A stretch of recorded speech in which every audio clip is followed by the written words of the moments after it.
ngasi video sida whey protein powder amagi unboxing tawjage adu aina Amazon dagi lawbani madu Amazon je khoi fake kumba keno mayam yawidana aduna moi si mamandi honga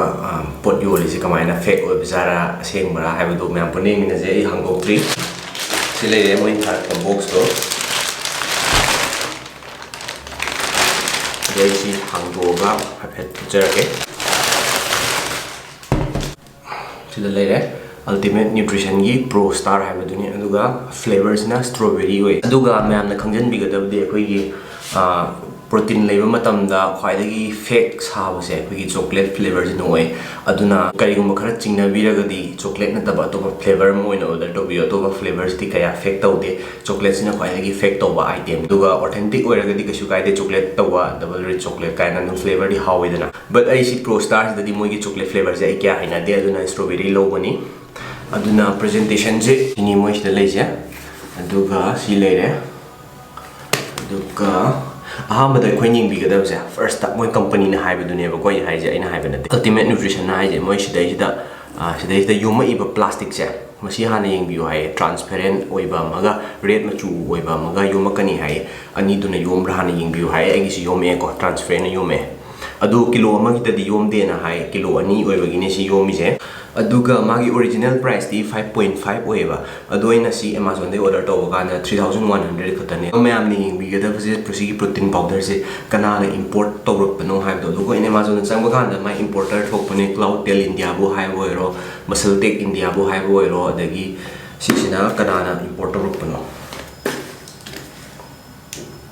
Muscle Pro Nutrition na import tawrok pane sida thoise Muscle Pro Nutrition na import tawrok pane aduga akoina ayama matamda protein powders me effect to USA tharagadi poche ta thajina bai type to aduna India la thajilak protein kudima India gi importer ma yarga thajilak pahatani aduna mayam India gi importer du maming yawbring view address yawbra mun name view asima ton da ma leigre sida ju leire ko ma importer je my address Mumbai kai ka na tharaga aduga khwaidagi tawna je sumaina moi gi sidi ib sida bana lan da sam toin thueba Pro Star sida koi e wat pagumba adagi protein sida I wat pagumba suma su check to biyo ba koina online dagi pot leiba matamda amna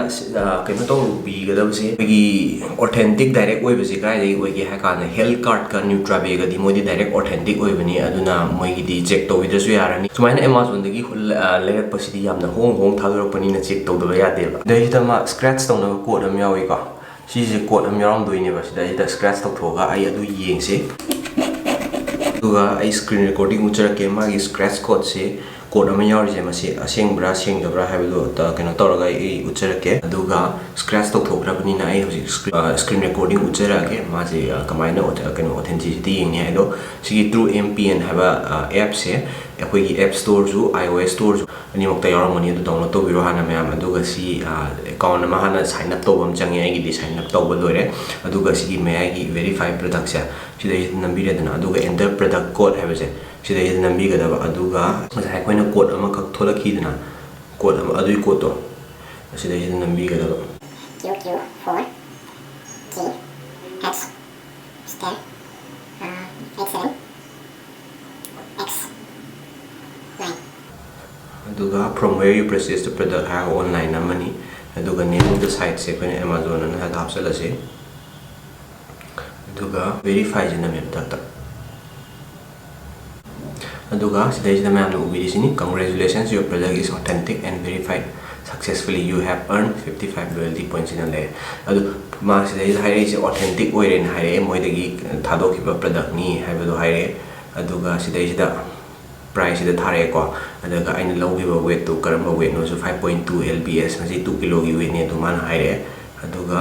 flavor su sida yellow ne ye ise strawberry lawreni poche moi de thado ki bani he dus khange ko adu mayam suaina si authentic to lai maina to ya ga na suaina to biyo aduga si hojik mai plastic che thadat laji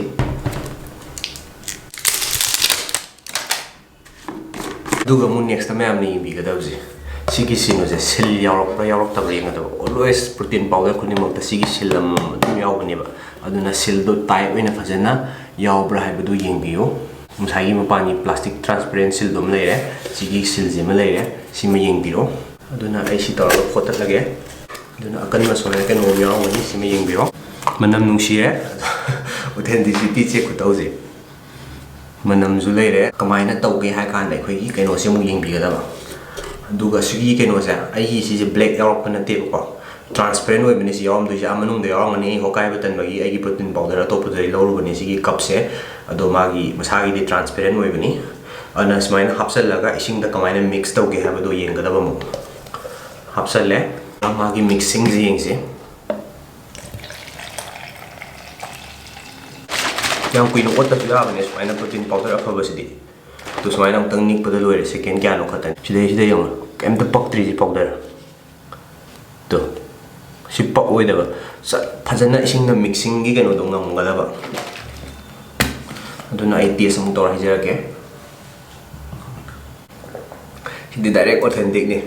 ek authentic oi re sidi sum aina sum matam kuina protein powder ma ma thak pagi khangi ne ba beginners oi raga di masai na hajagi ba step me am da to biu aduga first step ta sai khai kawai sumaina moina amazon na hapakpa plastic to adu ski kai bra han ying biu aduga any product se damage leram ba ko si hang do ba product se damage ma pan gi dum leram ba adu receive to biu no mo han do pi ko aduga ngasai na hajagi ba step me am do sumai noi ma kana to bi raga di product se authentic ni si product se authentic ni aduna ma am na adum shape oina lebi ai aduga ngasai amazon da so ina hajab duni sold by na ma yarong ni aduga star rating ma am gi review do dum par ga ying biu aduga su dum khang mane direct authentic product ni harau re haji kilo ani le ram ni na na ma am si video di si topic si gatani ma am si video di matang sai re sender ge do ma am video sin wara ga di kanai khala ga di like to bi mo comment hai bi mo kari topic to video sem ji ge ha ba do aduga ma am na share to bi ro aduga subscribe to kamu subscribe to send biro na kan ni notification bell ju on to biro mathang dang thiners me bye